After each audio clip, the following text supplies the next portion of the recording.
The thoughts, opinions, and general overall shades thrown on High at 9 News are those of the individual speakers and not those of High at 9 News, its audience, or its advertisers. The statements made do not constitute medical, legal, or financial advice, and for advice tailored to your specific situation, please consult with a licensed professional.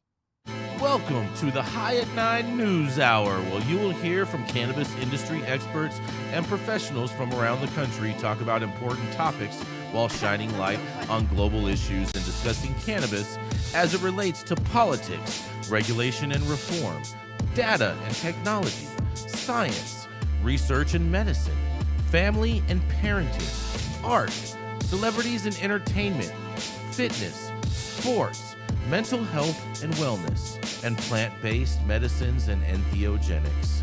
Together, we are building a stronger community, fighting the stigma and creating change. With your hosts, Jason Beck and Rico Lamitte, joined by special industry expert correspondents from around the country, and daily antics brought to you by Cannabis. Coming to you live every Monday through Friday at 9 a.m. Pacific Time and high noon on the East Coast. And thank you all for getting high at 9 with us.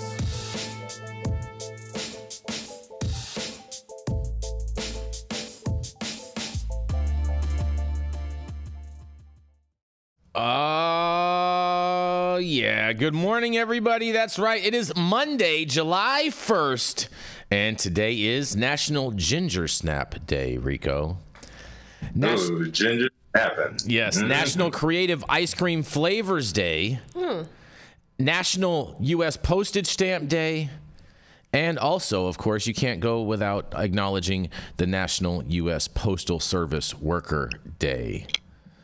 Is this the day to go postal? This is the day to go postal. Yeah, you have to acknowledge it or they will kill you. That's right. Not to mention, or your packages won't land. So we got to make sure that we acknowledge them. My packages always land. Oh, boy. Oh, boy. I never ship anything. Oh, boy. Nonetheless, well, thank you all for joining us and getting high at 9 with us.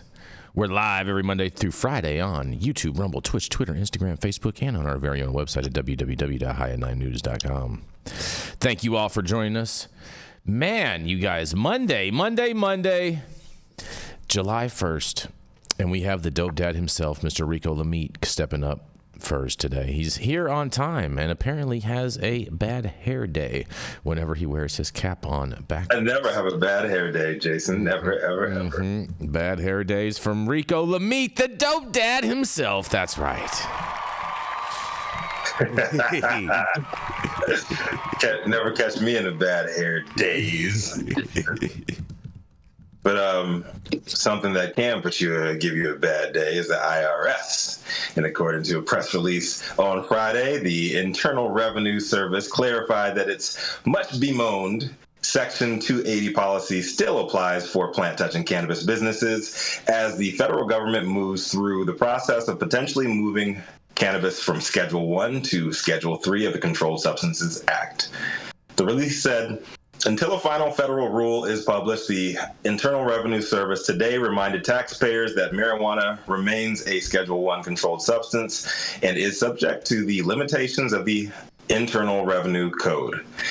The law with respect to the schedule or classification of marijuana has not changed, and taxpayers seeking a refund of these taxes paid related to Internal Revenue Code Section 280E by filing amended returns are not entitled to a refund or payment. Although the law has not changed, some taxpayers are filing amended returns. The grounds for filing such claims vary, but these claims are not valid. The IRS is taking steps to address these claims. The statement comes as certain multi-state marijuana operators are seeking refunds for what they say are excess taxes paid in past several years due to 280E. It seems to be a direct shot taken at Trulieve, the main financial backer of the high-profile Florida legalization campaign, a company which has disclosed receiving a $113 million return in 280E refunds that it applied for. Yeager also points out that TerraSend and Ascend Wellness have similarly said that they are expecting 280E refunds, but the IRS on Friday, however, seemed to imply that such potential requests are under review.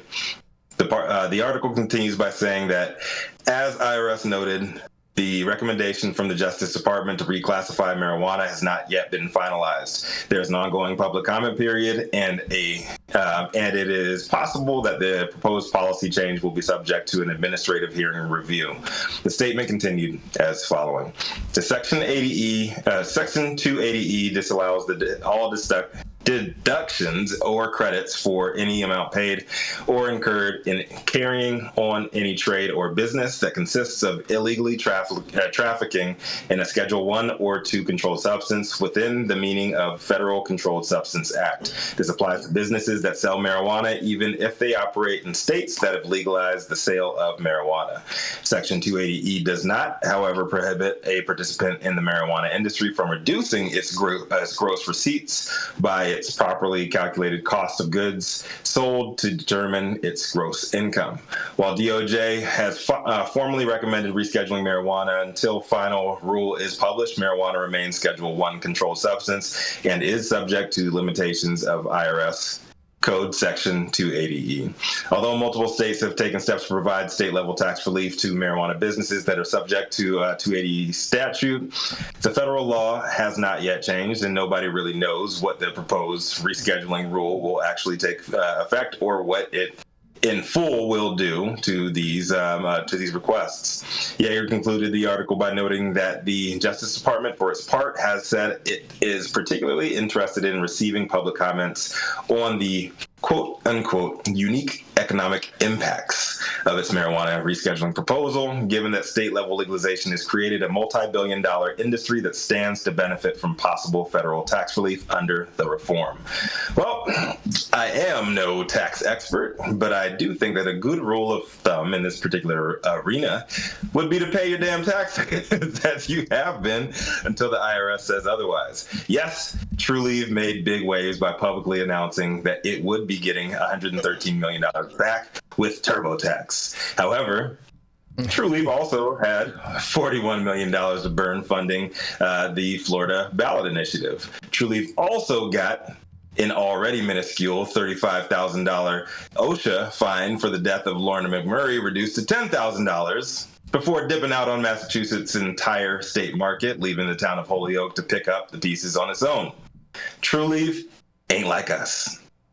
And unless you got high-powered, top-dollar tax lawyers on retainer to make wild-ass claims and moves publicly like Trulieve, you might better be served by listening to the IRS on this one.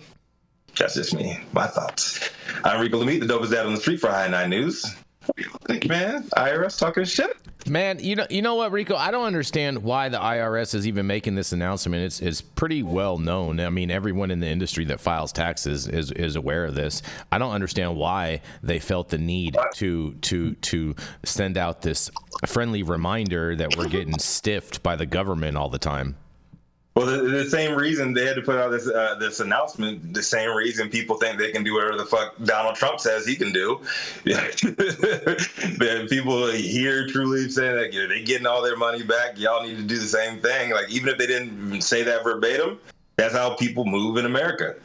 They see somebody big doing this, and they think that they can do the same damn thing. And there's an IRS. So you're saying, so you're saying this is because of a case of monkey see, monkey do. No, I did not say that. I'm saying this is a case of the IRS telling people don't do what Trulieve is doing. That doesn't even make sense. That's ridiculous. I think the IRS needs to audit Trulieve, and I really think also just to throw on that little, by the way, they put on about the lady in Holyoke, that's shameful. Like, you killed someone. How fucking dare you try to shake your fine down? Like, Kimberly, it kind of sounds like they are. You're just awful. Wait, you guys, wasn't Trulieve started at the kitchen table as a way to help people through compassion? Not to make another MSO funny. Death Star to destroy the world. You're so funny. He started at their kitchen table, you guys. Oh, man. They started from the bottom. Now they're here. Yeah, I'm with Anna Lewis, who says defund the IRS. I'm totally all about that. And I remember one time we went shooting with Senator Rand Paul, and we did target practice with the whole IRS tax code. I think as long as we all continue to pay our taxes, the IRS is going to stay well funded.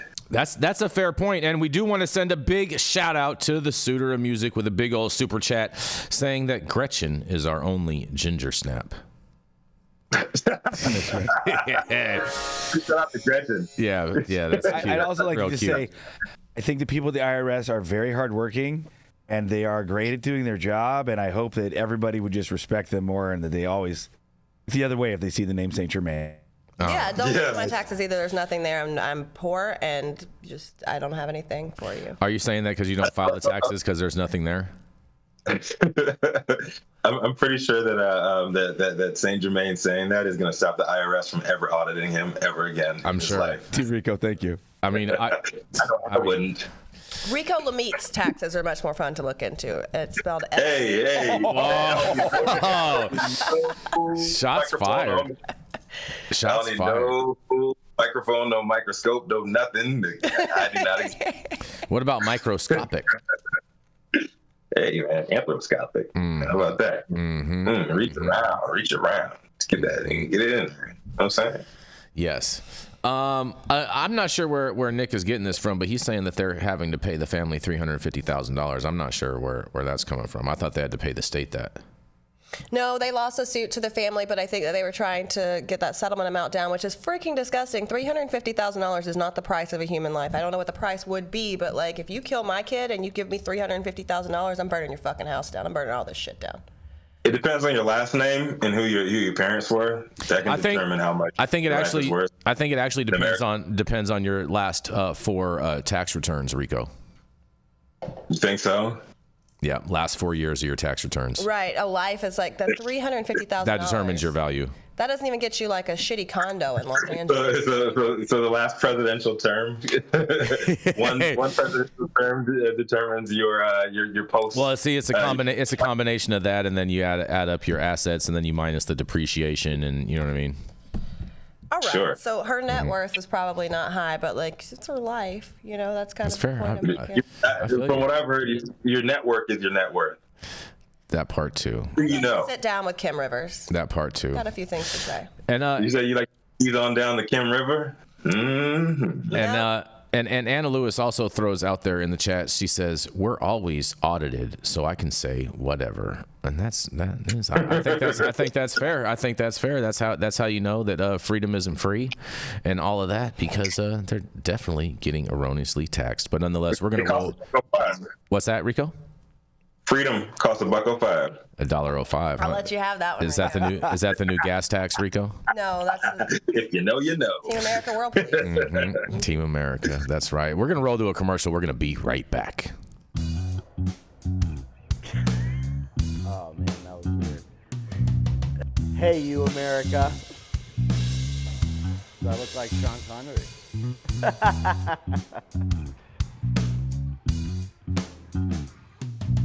Good morning, America. Saman Razani coming to you live from sunny Los Angeles, California with the one and only highest host, Mr. Jason Beck, smoking on the best weed in the world. Did you know that we have an audio-only version of our podcast? You can find it on Apple, Google, Amazon, iHeartRadio, and Spotify. No excuses in 2024. If you haven't checked us out, check it out now. And also, check out what the Prophet's doing in 2024. Oh, yeah, y'all. Y'all know who it is up next. It's the High at 9 News head honcho, the one who believes that Donald Trump should be king of all things on this great earth. No, stop that. That's not true. Just the president. The imperialist supporter himself. Jason Beck. Boy. Oh, man, Rico. Man, do I have a story for you, all you island lovers out here. That's right, because the Hawaii PD is going to conduct the state's first ever cannabis impaired driving Green Lab, they call it. Hawaii Island Police conducted the state's first ever cannabis impaired Green Lab to enhance road safety, as the state has been debating whether to legalize cannabis or not over the last few years. One Hawaii Island sergeant noticed the states that legalized marijuana also saw an increase in traffic crashes. That's fake news, but whatever. In a quote, "I knew the writing on the wall was coming to Hawaii eventually, that they were going to to try and do the same thing. So instead of being reactive, I wanted to take a proactive approach, explained Sergeant Thomas Konagi, West Hawaii Traffic Enforcement Unit Commander. After attending multiple conferences on the mainland, Sergeant Konagi decided to train officers with advanced roadside impairment detection education here in Hawaii. In May, he ran the state's first ever Green Lab, which is similar to how police departments run workshops to train officers on detecting drunk drivers. He had 25 officers on medical cannabis and medical cannabis volunteers. Each volunteer was a licensed medical cannabis patient and legally permitted to consume their own cannabis product in verified dosages off-site. Officers transported the volunteers during the training event, and in a quote, "Since that's probably the large majority of the people, if they do legalize it for adult use here, that we're going to come in contact with," says Sergeant Kanogi added. He also says, "So we wanted to assure the medical cannabis community that they weren't going to get arrested because they were cannabis patients and that we're looking for impairment. And we wanted to show them what impairment looks like and what we're looking for," he says. During the test, he saw correlating levels of consumption and impairment. And in a quote, "A lot of the volunteers in the second round still wouldn't have gotten arrested because their tolerance levels were so high that it didn't affect them in the divided attention tests," he explained. Well, that's good news. In a quote, which threw the drug recognition experts for a loop because they thought for sure that they would have been much higher because their THC levels were higher. Because it's medicinal, officers knew the percentage of THC the volunteers were taking. After letting the participants smoke or have edibles, they would test their cognitive functions, coordination, motor skills, and laughter too. Sergeant Kanagi said in some states like Colorado, drivers with 5 nanograms of THC in their blood levels could be prosecuted for a DUI. And a quote, "Almost everybody, as far as the volunteers, had registered over 25 nanograms of active THC in their system, but many of them would have not gotten arrested," he explained, due to their high tolerance. Hawaii Island leads the state in traffic fatalities so far this year with 20 deaths compared to 10 this time last year. And Sergeant Kanagi said having officers trained and able to recognize the different kinds of impairment adds to their tool belt. In a quote, "Right now we're looking for answers to see if we can combat the amount of people dying on our islands needlessly when we don't have to," he said. We have to have everybody educated as far as being able to detect impaired driving. That's the ultimate goal," he says. Well, man, 25 nanograms for these patients, man, oh man.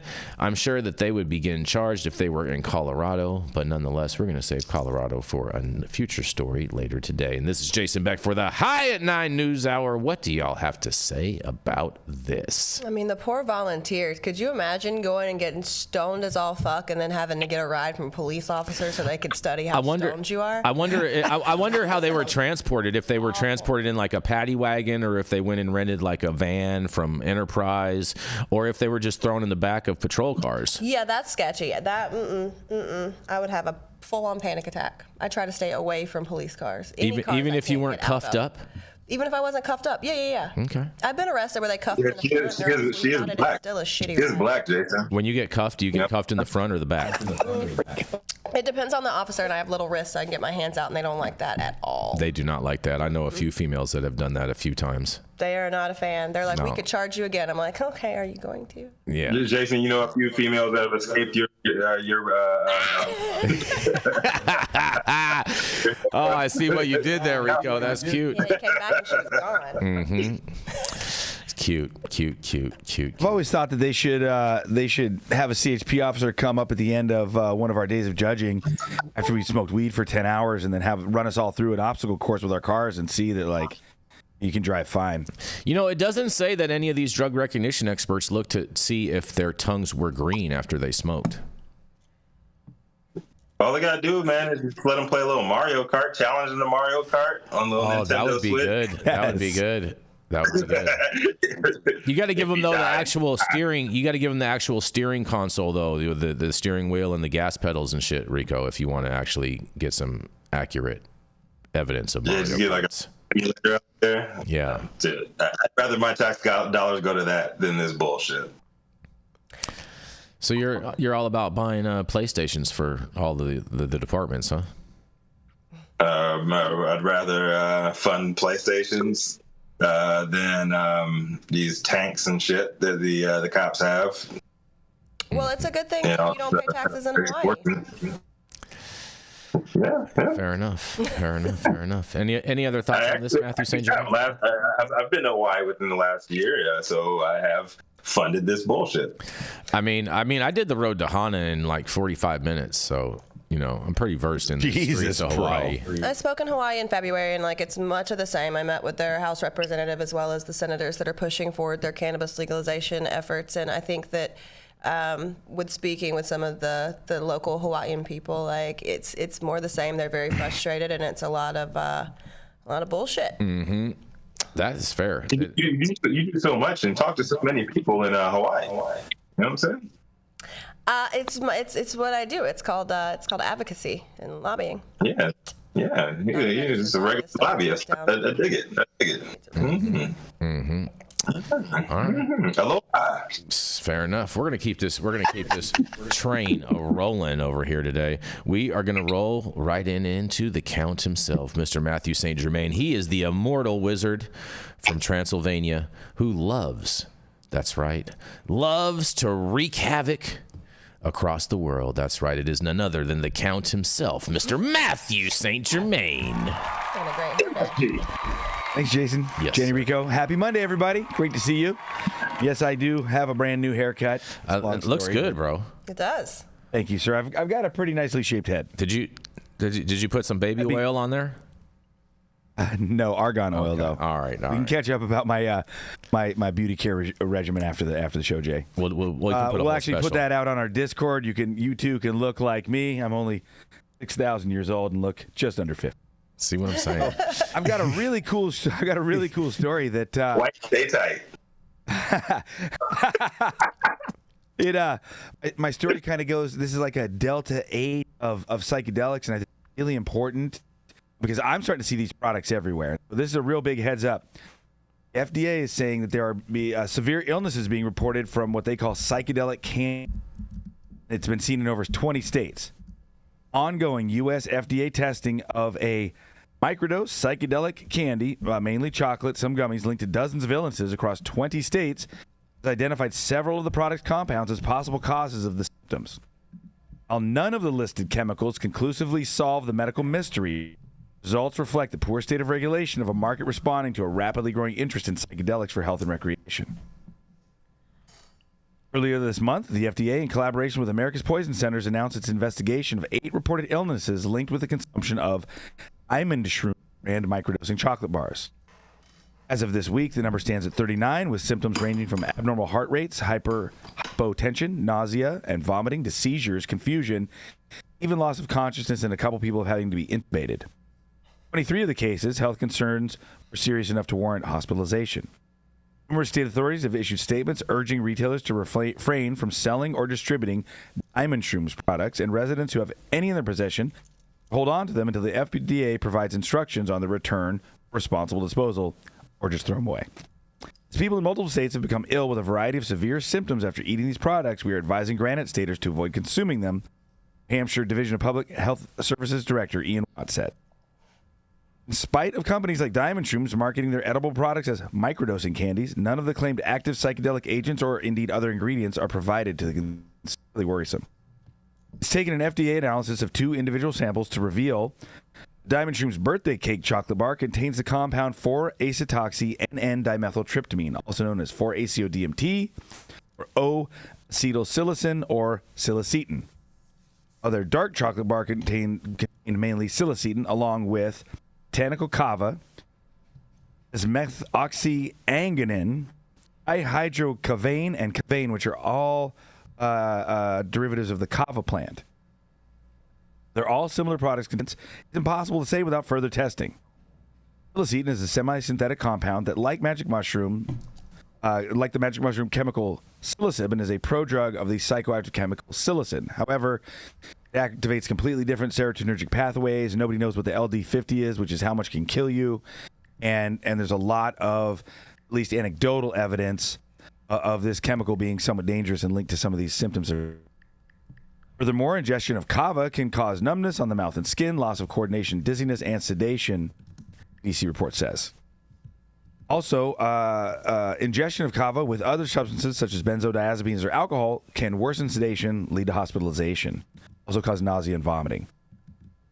It's estimated that 8 million American adults took psilocybin last year, with a survey finding more than 1 in 10 have taken the drug sometime in their life. Around the world, unregulated production of psychoactive consumables is an emerging issue. In April this year, 5 people in the Australian state of New South Wales were treated after ingesting supposedly mushroom-containing gummies.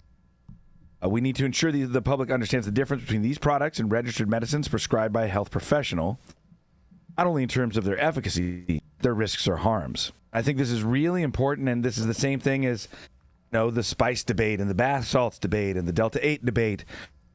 As the federal government tries to hold people back from interacting with, experiencing, and changing their own consciousness, whether recreationally, spiritually, or medically, people who are really just looking to get rich without really any care for anyone else are finding these pathways around and finding these analogs, drug analogs, and other drugs that give similar effects. Are not tested, don't know if they're safe. They just push them to make profits on. These gas station candy bars are pretty much the same as gas station Delta-8. Those gas station boner pills, like what is in them? A lot of those gas station boner pills have been analyzed by the FDA and private labs, and they found that there's Viagra, Cialis, as well as steroids. Oh boy. Those things. So you really don't know what you're getting. It's kind of like that new drug 2C. I don't know if anybody, not 2CB, but 2C. If anybody's heard of it, don't do it. It's like this new drug container where drug dealers just smash up cocaine and Adderall and psych drugs and a little bit of acid and some MDA and mix it all together and sell it to people. And because people feel something and they're somewhere partying, they think this thing is good for them. So I think this is a real dark warning sign. Stay away from anything you don't know. Try to find somebody that you know and trust you can get this shit from. If you don't, message Jason Beck on the High at 9 Discord. I'm sure he will hook you up. Jesus what do you guys have to say about this? Man, Mathieu St, Germain. I'm not surprised by this at all.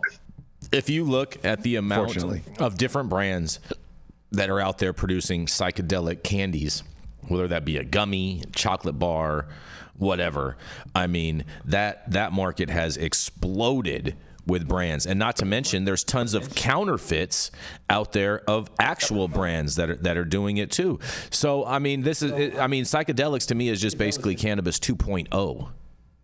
I mean, I think. Do you think that psychedelics need COAs too? Yeah, COAs. yeah, 100%. Anything we're gonna ingest really does. Although I'd like to say, that's one of the best things about just buying actual mushrooms. You get a bag of mushrooms. There's nothing added to them. You can see what they are. Your major issue is, are you going to get a little bit high or a lot high? But you're not going to be ingesting these other chemicals. And what they're doing, like Polka Dot, Diamond Shrooms, a lot of these brands, is they're using this 4-ACO DMT because it's currently kind of legal gray area analog. It allows them to sell it without getting in trouble. Whereas if they were selling health-producing, health-providing, good for you psilocybin-containing mushrooms, it could be at risk for federal jail time for having these. Well, they are shipping them over state lines, put them in gas station.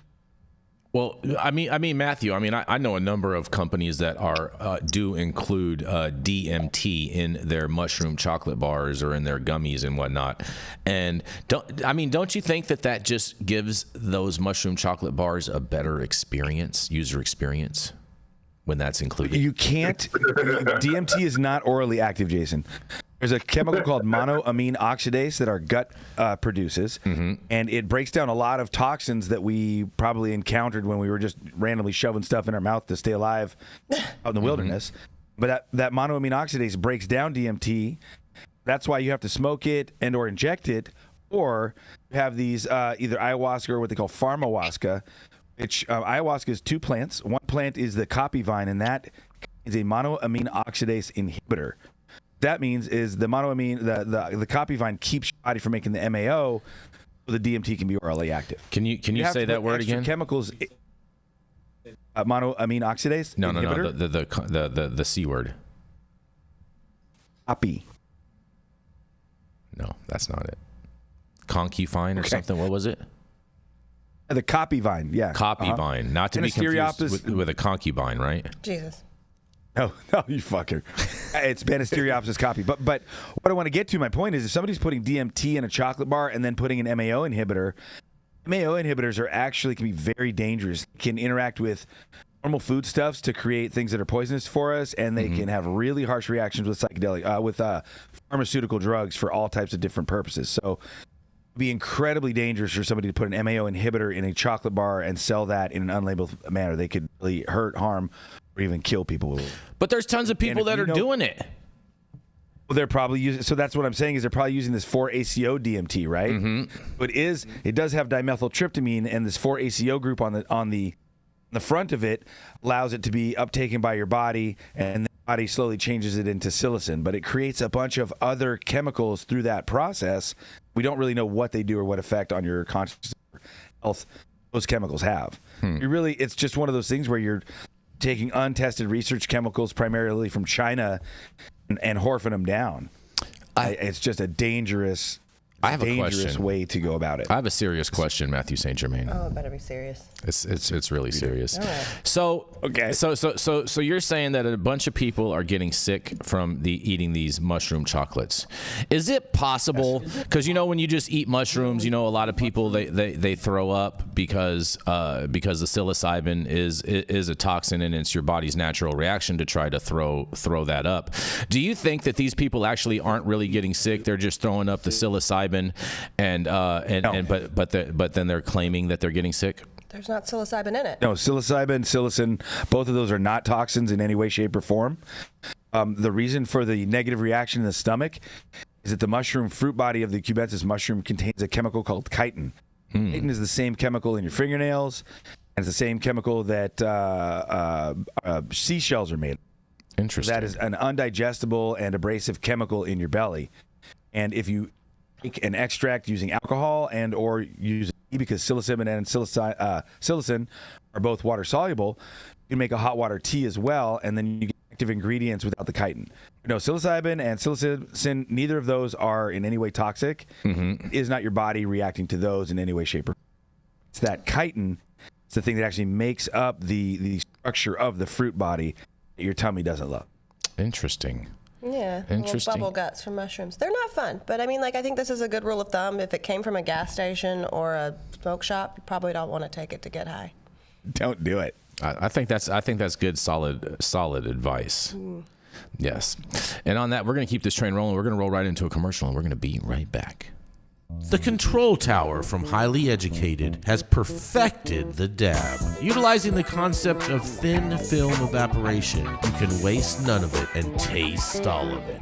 The micro texture of the SE pillar increases nucleation at elevated temperatures. And with the tower propelling at 2,600 RPMs, it's certainly the most efficient dab experience to date. The Control Tower from Highly Educated.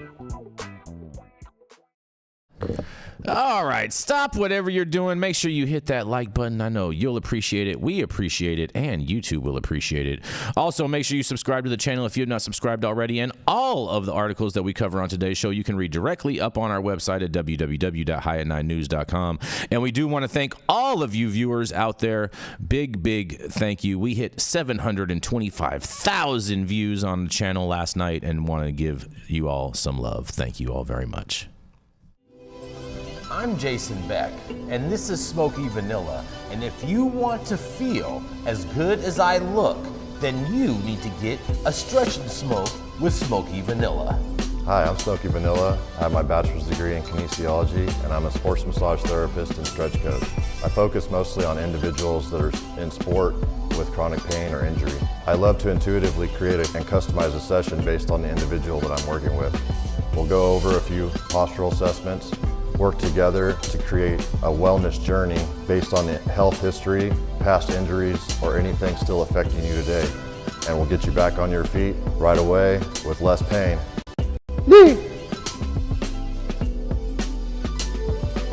We're about to stretch, and then we're gonna smoke, because we're gonna get on our stretch and smoke. If you want to feel as good as I look, then you need to come on down and get a stretch and smoke with none other than Smoky Vanilla. Yee!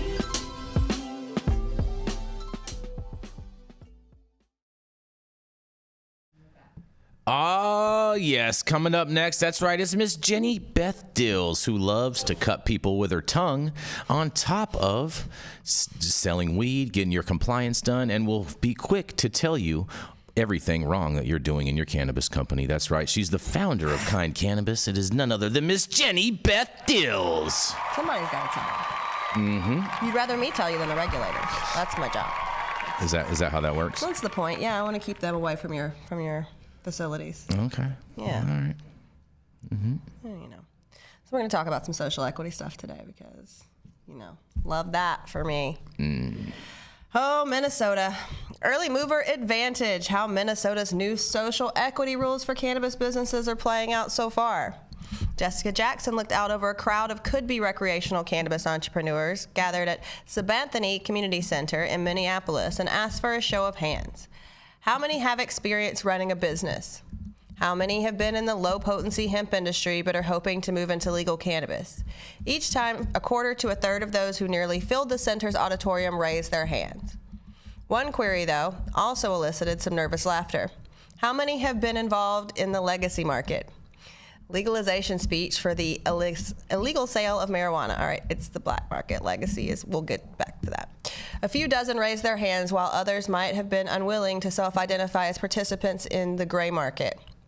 Yet those same people, both those who raised their hand and those who are too shy, could have an advantage in the upcoming legalization market.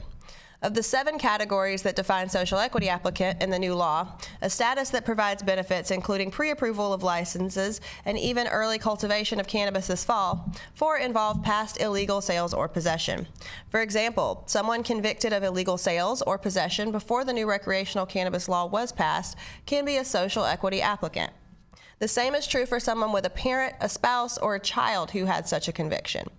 A pillar of the state's legalization law is to rectify some of the harms caused by prohibition, including inequitable arrest and prosecutions of people of color and over-policing in minority communities. We feel very strongly about the harm repair that is embedded in Minnesota's cannabis law, said Interim Office of Cannabis Management Director Charlene Briner. Too many communities, too many individuals, too many families have been harmed by the war on drugs and by the impact of criminalization. Offering this early mover advantage and centering ourselves in this work is one of the first steps and one of the best steps we can take in Minnesota to begin repairing the harms that have been caused, particularly in communities and families disproportionately impacted, she said. The briefing was intended to explain how the state will verify whether people will be considered social equity applicants. If they qualify, the same applicants can enter into the first license lottery that will be held in the fall. Only social equity applicants will be entered into that lottery, which will award licenses in 9 different categories, from meso businesses that can both cultivate and sell cannabis products to regular retailers, cannabis wholesalers, and cannabis transporters. Because amendments to the state legalization law were approved last month, there is a cap on how many licenses will be granted in most categories. Giving social equity applicants first shot at those licenses is a major advantage. In addition to those seeking to be cannabis cultivators or meso business operators, can begin growing plants sometime this fall in response to legislative changes meant to assure there is some legal supply when stores open sometime in the spring.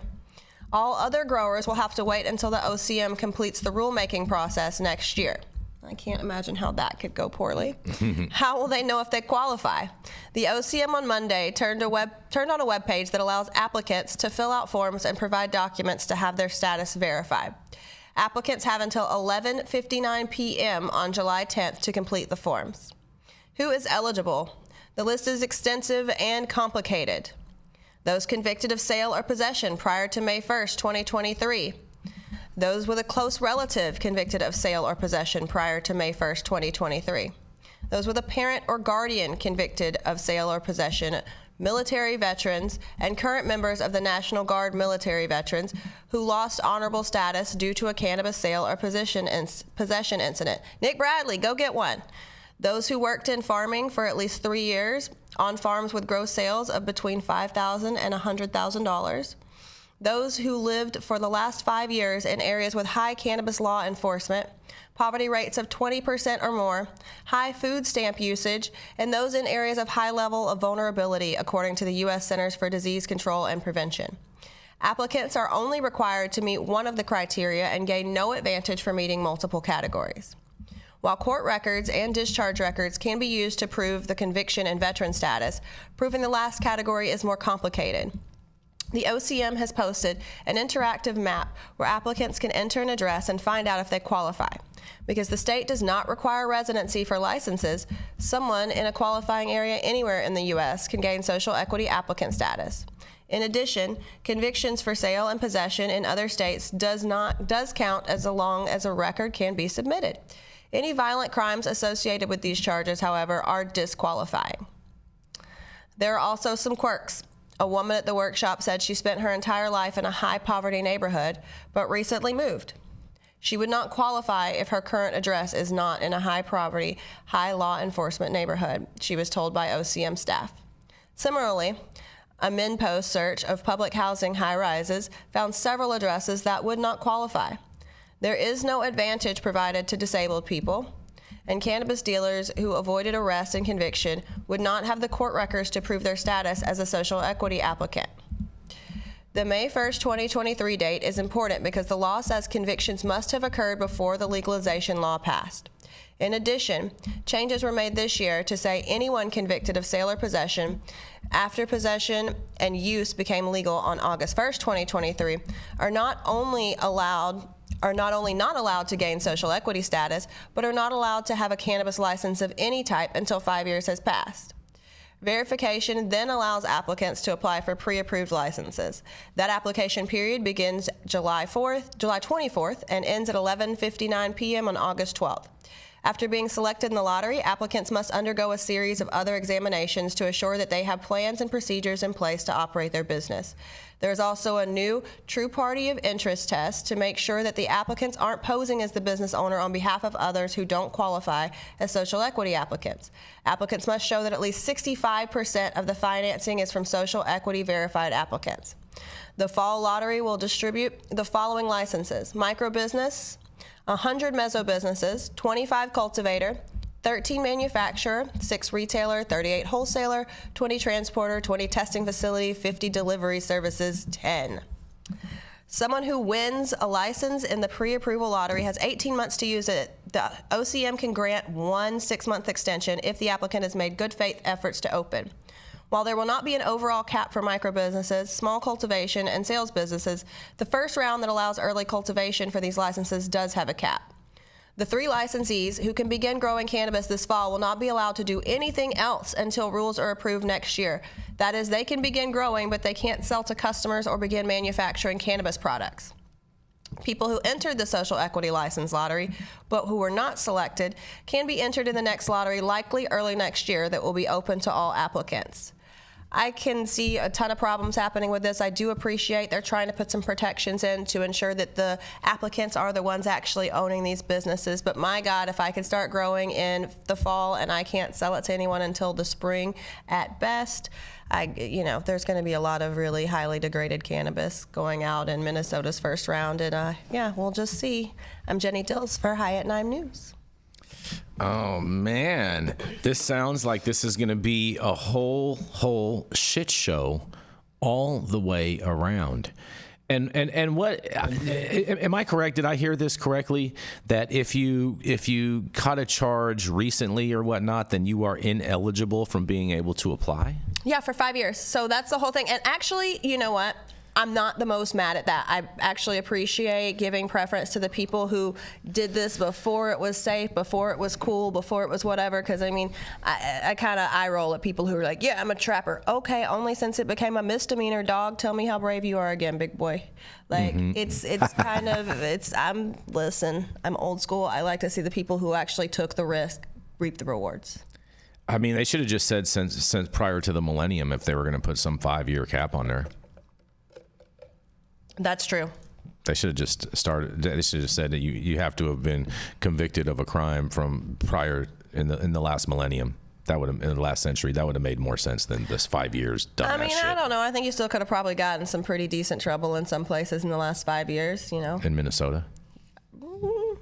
Probably. Mm-hmm. I know you can in Georgia. That's why I got the fuck out of there. Mm-hmm. Yep. What do you think about this, Mathieu? It's just nuts to watch how nuts to watch how these governments try to piece these things together, and it makes no sense. And the misidentification with the social equity play, because honestly, like, without naming names, I know so many people got social equity licenses that growing weed for the wrong reasons, not paying their workers great, blowing it up, and that's why they got busted. And so then they qualified for a social equity license, and really they were greedy. And the social equity license, folks who were poor and people of color and people actually disproportionately affected by the drug game. Mm-hmm. And, you know, if you're some kid from Southern California who had rich parents and moved up to Mendo and had a plane and, like, run thousands of pounds and flying them all over with your plane and got busted, you really deserve social equity, or are you not already coming from a place of privilege? And so, well, at least they'd have the real estate.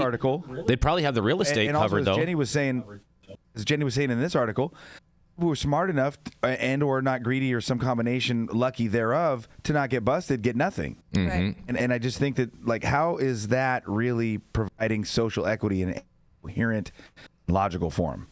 I mean, I think it why are we constantly looking for weed? Are we looking for weed to, like, institute social equity when really what we need is a top to bottom restructuring of the U.S. government and economic system in the world? That's really where we're at. I agree. I think, you know, with the people who didn't get caught or convicted, like, shout out to you guys. How would you prove? How would you prove that how would you prove that you're eligible if you know what I mean? If you never got caught? I guess you'd have to be one of those jackasses that likes to take pictures of things you shouldn't take pictures of. Yeah, but like, that only goes so far because we didn't have camera phones a long time ago. No, we didn't. But I mean, I think it's interesting, and I think there's no way to prove it, and that's unfortunate. But if you didn't get caught, then maybe you hopefully still have enough money saved up to get a regular license when those opportunities roll out. I do think it's interesting that 65% of the funding needs to come from the social equity applicant, who probably also has an income cap.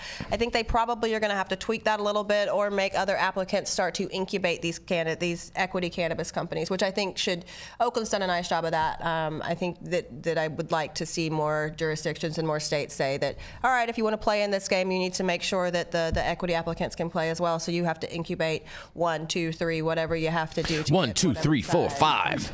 Very good, Jason. Yeah. Great counting, Jason. Yeah. All that practice over the weekend is definitely showing off, dude. Man, join us next week on the High 9 News when Jason counts to 12. Yeah. I mean, here's the thing: is even in this, it doesn't say that the state is going to be providing any funding, any incubation for these businesses. They're just going to give you here you go, and then basically what they're really signing you up for is a big tax liability with this. Heard. Mm-hmm. It's shameful. It's shameful. I mean, it's just another. There's a good way to do this, and no one's doing a great job. And I appreciate that's the spirit of the regulators. I would like to, in my optimistic. Is it really? I think this is designed to fail. Let me cook, dog. Go ahead. Thank you. In my optimistic state, I would like to believe that everyone has the best of intentions. Now, I'm a realist, so I understand that that's, that's a different policy. But no, I think that they are, in a lot of ways, going to fail. You're going to give somebody a chance who is an equity applicant who's self-funding to cultivate a bunch of cannabis that's going to go bad. They can't extract it. They can't do anything but cultivate it. You're going to ruin their product, and that's a huge financial hit to take pre-revenue. Like, I think that there are so many short-sighted portions in this plan that, yes, it's going to fail. Maybe it's not intentionally designed to. It is. Yeah, dope shit. But it's going to. So it's interesting. Exactly. You can watch the failures of this government and all the others here at High at 9 News as we cover all of these different types of stories every day. And on that, we're going to go to a commercial, and we're going to be right back.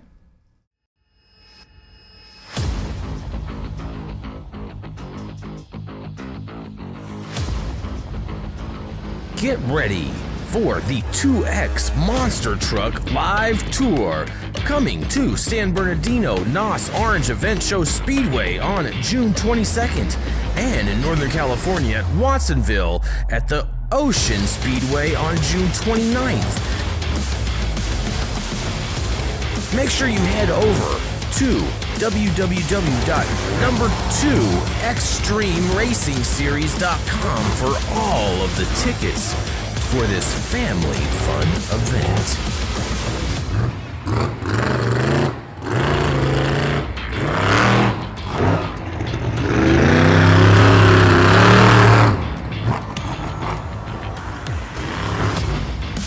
Feel the sparks coming on the bottom right now? Where the train is?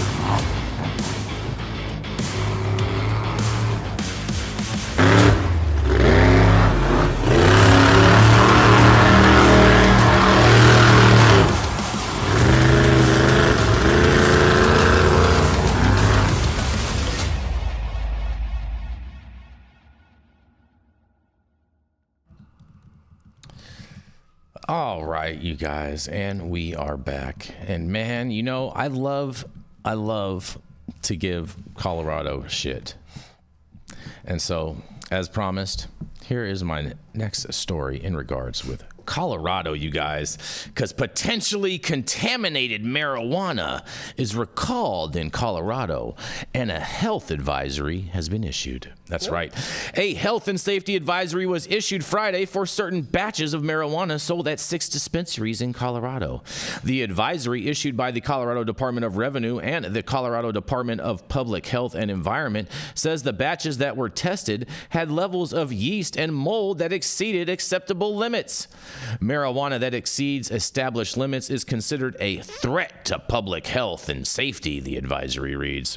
The producer, Wild Horse Enterprises LLC, sold the potentially contaminated, I love how they say potentially, products between March 21st, 2024 and June 9th, 2024. The company voluntarily recalled the affected batches in collaboration with the Marijuana Enforcement Division. The advisory says the recalled products were sold at 6 stores in Colorado. In Denver, The Joint. In Pueblo, Maggie's Farm. Garden City, High Plains Strains, and Garden City Nature's Herb and Wellness Center. And Manitou Springs, Maggie's Farm, and Walsburg Bud Hut. Marijuana consumers can check the containers of any flower purchased for a retail marijuana cultivation license and harvest batch number, and the advisory asks that products with the following cultivation license or batch numbers be disposed of or returned.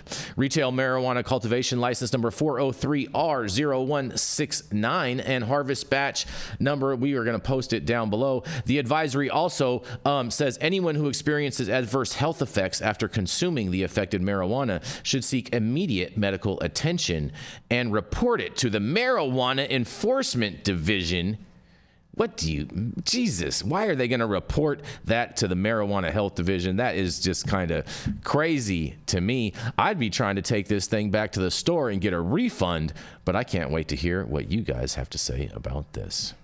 I just think it's funny. I mean, I think that this company held itself out to be a different kind of sustainable, blah, blah, blah. They were in a suit with Boulder over land use a few years ago. Mm-hmm. You know, they fought a lot. And I'm familiar with some of those stores and the names of those stores. And so I'm guessing this is sold at a pretty low price point. So this is budget weed. This is budget boof. This is sustainable budget boof. So, you know. Is budget weed really sustainable? I don't know. It doesn't seem like it's going to sustain. Seems like they like to cut corners to make it cheaper. They cut corners. Or it seems like maybe there's some people coming in trying to revolutionize something and they don't really know what they're doing. That sounds like, you know, post-harvest process. It sounds like conditions. It sounds like, you know, you guys got some issues. I remember in Colorado years ago, people were throwing their weed in the microwave before they sent it in for testing to pass microbials. And it's just, there's some gross stuff that's happened. Everything from hydrogen peroxide washes to microwaving samples, which is pretty egregious. Just clean your fucking facility.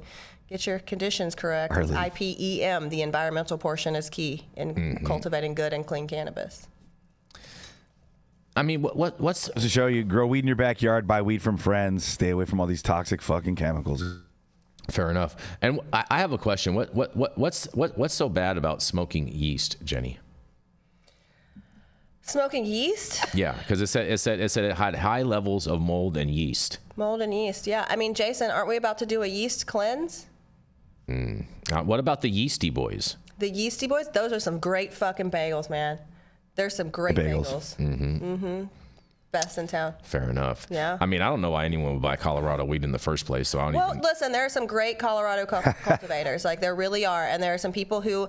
Colorado had an issue with dry weed They still do. Well, of course, some people do because they don't take care of the plant. They grow it and they chop it down and they don't know how to properly Turns cure into it. dust as soon as you touch it. Shelf stability. In a lot of instances, it does, but in some places, they actually understand the post-harvest process and what matters there and can create a product that doesn't do that. The issue was, like, for a long time, we had to be vertically integrated. So if my store needed weed, I had to grow that. If the store is calling me saying we need more Blue Dream or whatever, and I just harvest it and it's not quite ready, and they're pushing and pushing and pushing, and someone sends it forward, that's not going to create a stable product. It's not going to give it the time that the plant needs to be properly shelf stable, and you're going to have things like over-dried cannabis, especially in such an arid area. But next question, Jason? I mean, well, if they needed more Blue Dream, why don't they just take like some Super Silver Haze and just market as Blue Dream?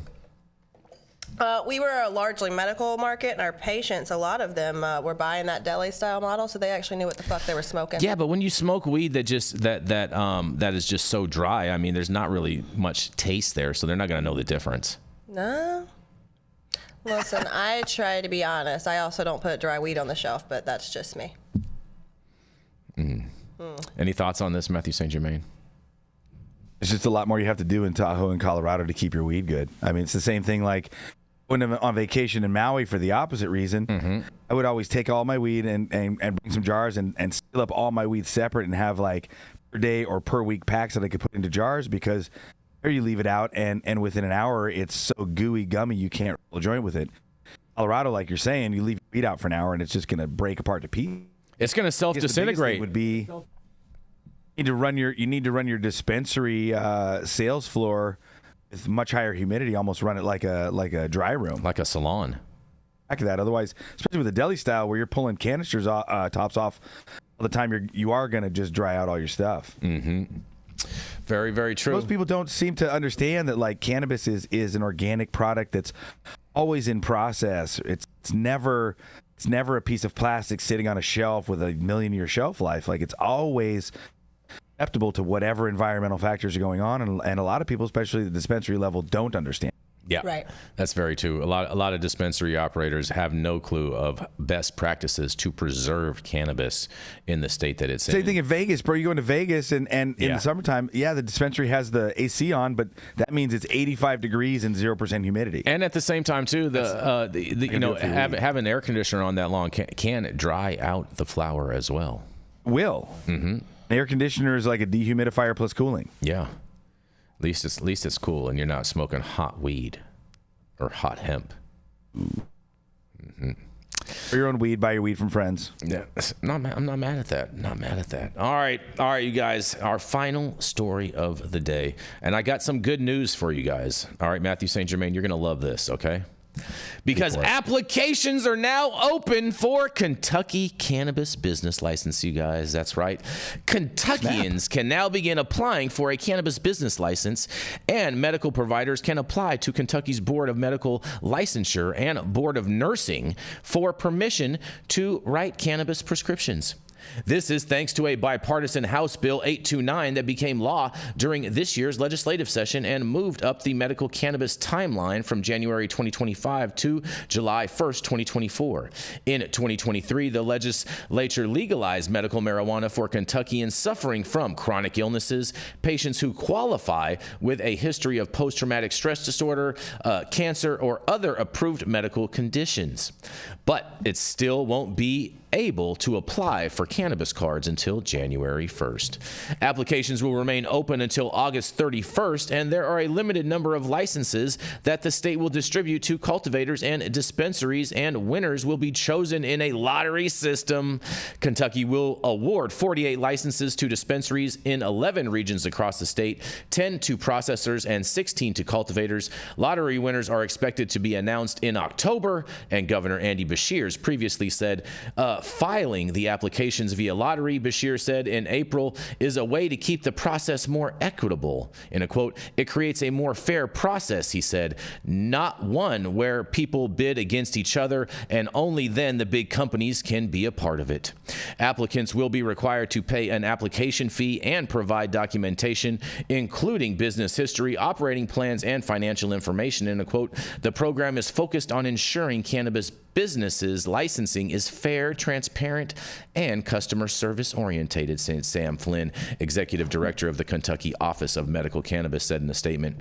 Representative James Neems, Republican from Middletown, the primary sponsor of HB 829, said the new timeline is the culmination of a long effort to provide for the safe use of medical marijuana to provide relief to Kentuckians suffering from pain and disease. In an additional quote, we're taking the regulatory process seriously, Neems said, and looking forward to seeing it move forward. Well. I'm a little bit disappointed that they don't have a cornbread mafia social equity program in Kentucky, and they're creating this in this way. But nonetheless, I can't wait to hear what you guys have to say about this. Maybe this is a more corn-fed program as opposed to cornbread. That's cute. You like that? Real cute. Real cute. Mathieu St. Germain, would you go to Kentucky and apply for a license? No, sir. I am a California baby. I've tried other places, and I'm like Goldilocks, dude. Everywhere else is either too hot or too cold. Little St. Germain. Little St. But it's great news. We need cannabis everywhere, and we need to continue to evolve the consciousness of humans. I think this is good news. I know Kentucky has a huge hemp game, and what I'm really hoping to see is a lot of this the legalization of cannabis leading to, with hemp doing what they're supposed to be doing. You know, everybody's trying this. I'm going to make smokable hemp or a lotion and make all this money. What we really need from hemp is we need paper, we need clothing.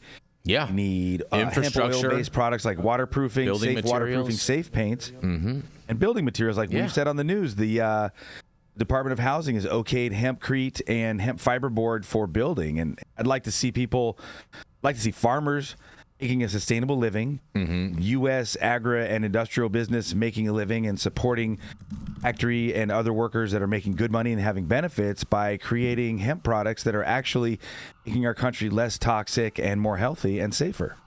That should be part of the Green New Deal right there, Mathieu St. Germain. Agreed. Agreed. Great timing, Donnie.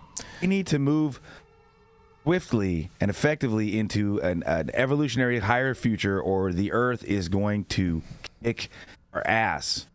I'm all about a higher future. I can feel it pressing down. I just took a macro dose of mushrooms this weekend, and once again, it was one of the only things I could see for a several-hour period that I couldn't look away from. Is there's some dastardly stuff that's been going on this planet for about the last 10,000 years. It's been orchestrated and organized, and the earth is and its species and its beings are calling to us to make it right, or they're going to do it for us. This message was brought to you by Psychedelics. The Count St. Germain, who's been walking this planet for thousands upon thousands of years. That's right. He floats lightly above the earth. Oh, you float, Matthew? With that new haircut? Hold on. I've been trying to levitate, and so far I get about 3 pounds lighter, but I haven't got off the ground yet. Okay. Well, you gotta take all those keys out of your pockets before you're gonna be able to take off. They're like sandbags on a hot air balloon. But nonetheless, thank you all for joining us and getting high at 9 with us every Monday through Friday at 9 a.m. Pacific and high noon on the East Coast. Big shout out to our audience and supporters for tuning in daily and listening to the insanity that is the developing cannabis industry. Thank you to all of our correspondents. Thank you at home for tuning in. We do appreciate you spending your day with us. We know you could be anywhere else. And thank you to all of our sponsors, Catalyst. Thank you also to Millie over here on the ones and twos over here pushing buttons today. Thank you to Cloud Media Partners, and thank you all for tuning in and getting high at 9 with us. It is America's #1 daily cannabis news show. Yes, it is.